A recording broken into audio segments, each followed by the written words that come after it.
Not good. Oh, my God. Aaron Rodgers had No spoiler alerts if you're getting stuff Sorry. over there. Sorry, I I'm can't- NFL It's bad enough Jesus. I gotta be in public for this game tonight. It's not even your team. It is his team now. Any game that I'm not on my couch is a huge I know. issue. I was thinking about you. Oh, this could not get worse.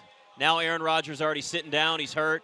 I mean, he has been battered this entire drive. No. This has been one of the this offensive line looks as bad as the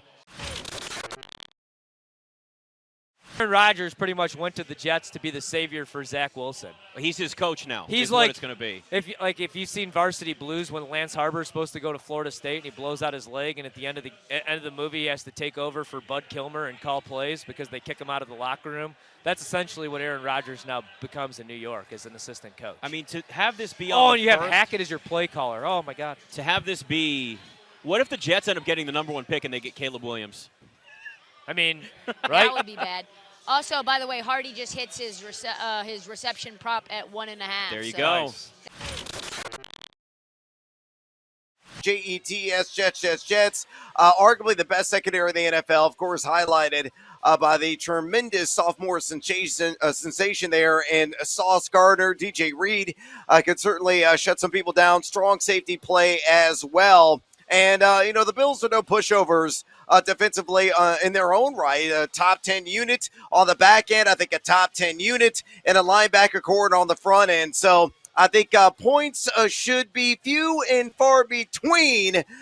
This game is a roaring over. I'm going to lose my hide, which indeed I lost yesterday. Yeah, so Brad, what kind of player props are you looking at? Are you playing some unders tonight? Like you mentioned, we got some weather. There's a total 44.5. You have Aaron Rodgers making his first start in a new offense with a new team. And then sloppy weather, like I mentioned. So what are you doing tonight as far as player props? Who are you looking at, maybe, and who are you fading tonight? Oh, I've got way too many tickets open for this in the player props market. Let's dig in, guys. I got the under on Josh Allen, 252.5 pass yards as a starter. Look at what he did in a pair of games last season against the Jets. I mean, they shut him down largely in those matchups. 205 passing yards, 147 in the other. That's it. And you look at the Jets on paper last season, just 6.34 pass yards per attempt and 257.1 pass yards per game. So I really think they're a team that's not going to really surrender a whole lot here in the end of Josh Allen. Obviously, the duality is going to be a play for J.A. in this one. I may get around 40 or so rush yards, but it could be around 225 to 240 the pass yards game. So that one stands out to me first and foremost. And then you look at Aaron Rodgers, another player that I'm kind of down on in terms of the pass yardage prop. I took the under on that with him as well, knowing, again, the talent, the depth of quality play that the Bills possess on the back end. And Rodgers, I think, getting a little bit long in the tooth, that beard getting grayer by the day. Guy is more of a glorified game manager at this point in his career, it seems like.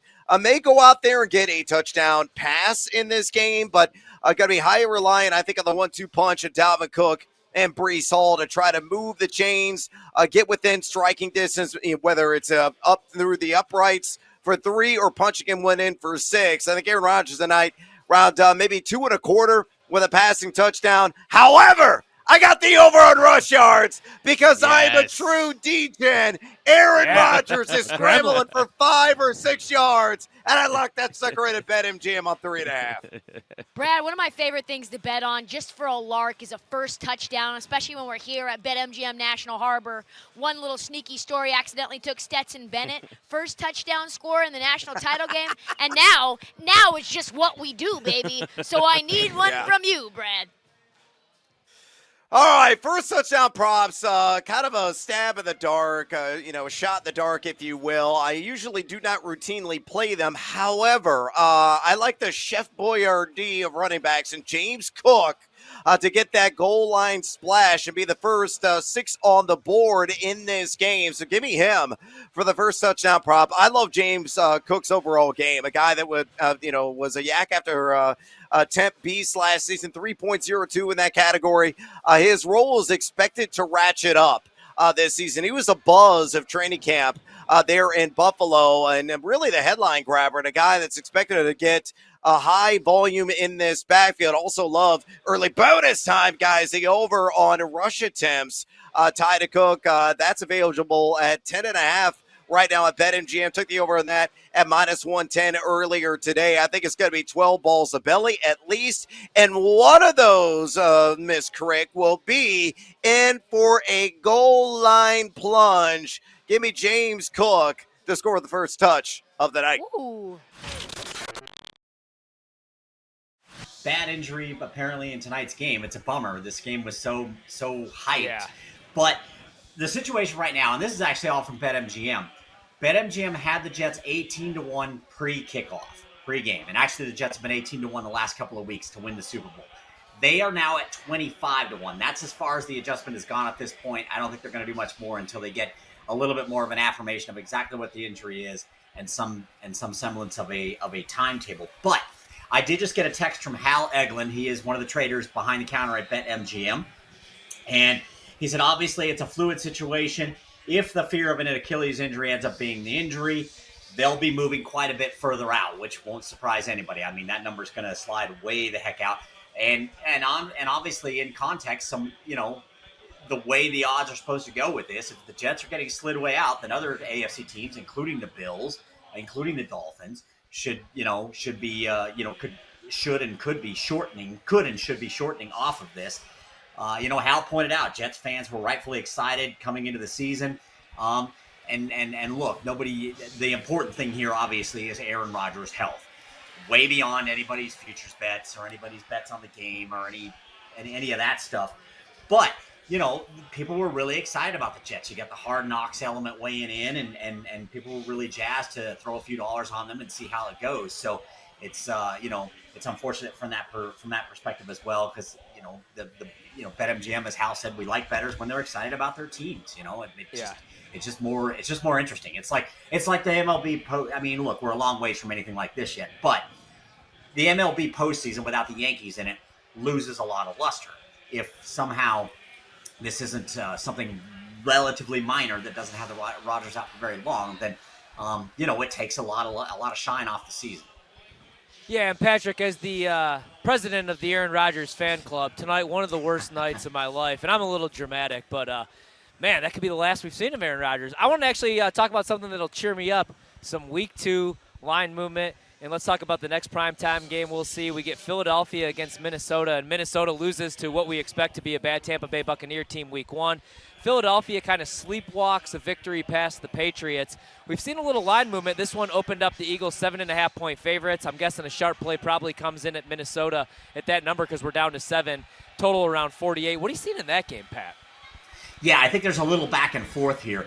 There was an odds maker I spoke with on Sunday night, Ryan, who actually their opening number was 7, and they took a bet, probably more than likely a sharp play that helped push them up to 7.5. But as you pointed out, now we're back down to 7, so there may be a little jockeying on that 7.5. People wanting to get the sharp guys getting in on the hook. But what the odds maker I spoke with noted was, with the popularity of the Eagles, and the Eagles were a very popular play this week, very very public play. The Patriots were a big time sharp play, so.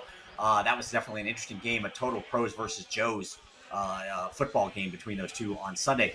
But what he said was, with the popularity of the Eagles and the narrative of Kirk Cousins' struggles in prime time, as we saw when these teams played last season, this odds maker pointed out, he said, I imagine we are going to need Minnesota here, even if it gets to 7.5, even if it's jockeying between 7.5, and Minnesota's getting the sharp money. They expect they're going to need the Vikes this week against the defending NFC champs, who maybe got a little bit of a wake up call. Like you said, they had some fortuitous turnovers and field position situations that got them out to a big lead. And as you said, Ryan, I think that's a good way to put it. They kind of sleepwalked through that game. What about the Lions? Obviously, they end up beating the Chiefs on Thursday Night Football. Chiefs don't have Travis Kelce or Chris Jones. They're 6-point favorites at home to the Seahawks, who lose to a Rams team without Cooper Kupp. What do we need here?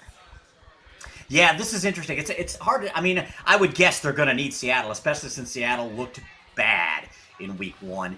But Detroit, I think what was interesting here is, again, with an odds maker I spoke with on Sunday night, Trista, is that the look ahead last week, the look ahead line on this game was Lions 3. And it reopened 4.5 on Sunday night and quickly went to 5.5. And as you pointed out, now we're looking at 6. And, the oddsmaker said, look, it was a combination of Detroit's excellent performance against Kansas City and Seattle's less than inspiring effort against the Rams that resulted in that pretty significant jump. He said, look, they expect this number could go higher. Maybe it gets closer to 7. I'm not sure. But he said the hype around the Lions is as big as it's been since the Barry Sanders days. And with this particular odds maker, making me feel old for sure, but maybe not you guys quite as much. He said, I wasn't even alive for the Barry Sanders days. But he did say, I would be surprised if any public player is in a hurry to bet the Seahawks on the road after they look so bad Sunday at home.